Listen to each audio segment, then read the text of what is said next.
Hey everyone, it's Paul here, your go-to for all things Spurs. Unfortunately, today, I'm breaking down a frustrating match for us. Tottenham fell 2-1 at home to Ipswich Town, a team sitting in the lower part of the league table with a fraction of our resources. Let's dive into what went wrong in this embarrassing.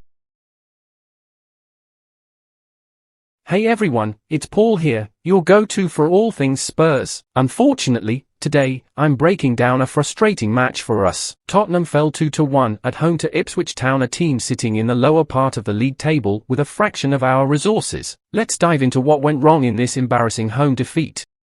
First, there's no way around it. Tottenham looked lackluster from the start. Ipswich scored early, just 6 minutes in, and it was clear that our defensive line simply wasn't up for it. Brennan Johnson and Pedro Porro both were directly involved in Ipswich opener due to poor positioning and lack of defensive awareness. It's shocking to see this kind of lapse from players we expect to be consistent, especially when we're facing opponents like Ipswich, who, let's be honest, should not be causing us this much trouble. Moving to the midfield, it was largely a non-factor for much of the match. Rodrigo Bentancur, while he did eventually score a goal, struggled to control the midfield in any meaningful way. The overall organisation was lacking, and it felt like Spurs were constantly reacting rather than imposing themselves. Bentancur's goal in the 69th minute felt almost like a consolation prize. Nice to see, but far too late to salvage what was already a disaster unfolding on home turf. Our defence was woeful, plain and simple. Rodu Dragusin, who has been a weak link in the backline, was again exposed. His inability to handle pressure cost us dearly. Liam Delap's goal for Ipswich in the 31th minute highlighted just how unprepared our defence was to handle even the most basic attacks. We saw errors in positioning,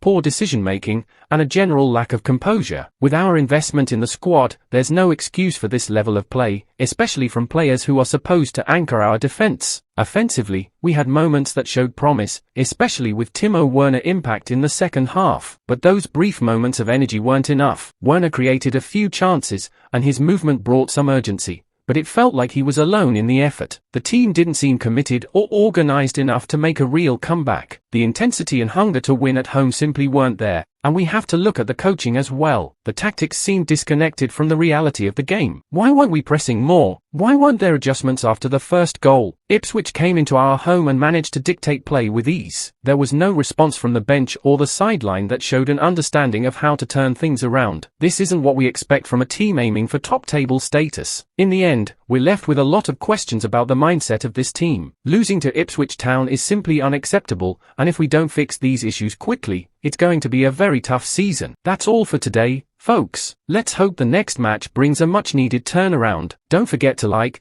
comment, and subscribe for more on Tottenham season. Until next time, come on you Spurs.